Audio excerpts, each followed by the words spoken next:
Most people know the Monkey King as a trickster, but almost no one knows the story of how he died.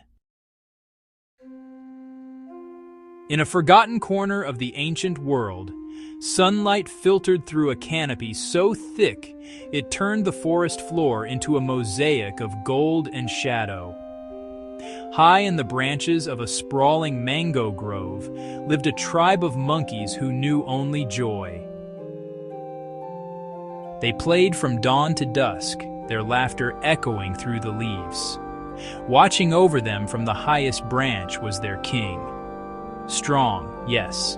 Clever, yes. But what truly set him apart was something far rarer. He carried the weight of every life in the grove, and he carried it with compassion.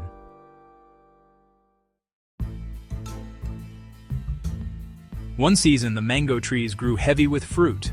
The monkeys feasted, unaware that one perfect mango had slipped from a branch and fallen into the river below. The river carried it far from the forest until it reached the palace of a human king, a man who had conquered kingdoms, but never his own greed.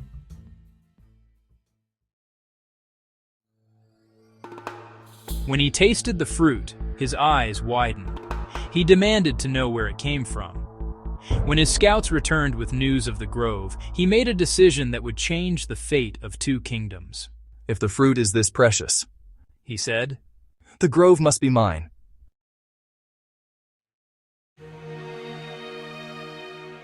At dawn, the human king's army surrounded the grove.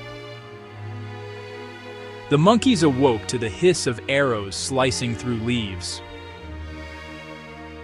Panic erupted. Branches shook. Mothers clutched their young. The grove, once peaceful, trembled with fear. From the treetops, the Monkey King saw everything. His heart pounded, not from fear, but from urgency. For a single breath, doubt flickered in his mind. Could he save them all? But the cries of his people silenced every hesitation.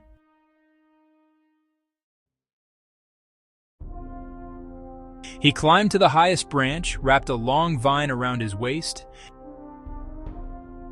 and leapt across the river with all the strength in his body. The vine snapped taut. His body stretched across the water. "Go," he shouted. "Cross, all of you!" One by one, the monkeys ran across his back, trembling, terrified, but trusting him completely. He felt every footstep, every slip, every moment of fear. The vine strained, his limbs shook, the cold river roared beneath him, but he held, because that is what leaders do.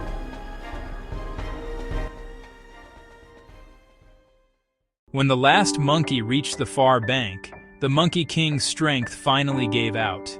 He collapsed onto the earth. The human king, who had watched the entire scene, approached slowly. He had expected a beast. He had found a hero.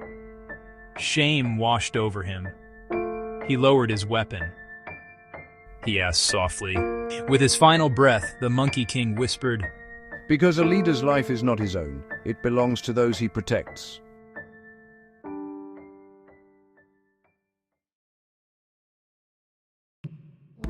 The human king bowed deeply.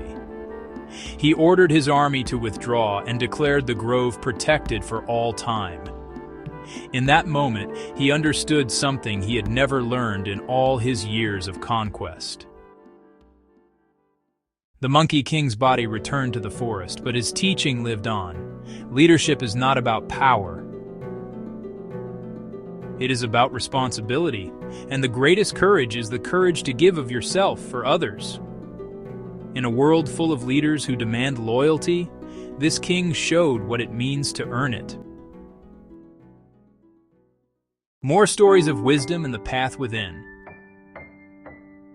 If this story brought you insight or calm, consider subscribing for more tales of wisdom and the path within.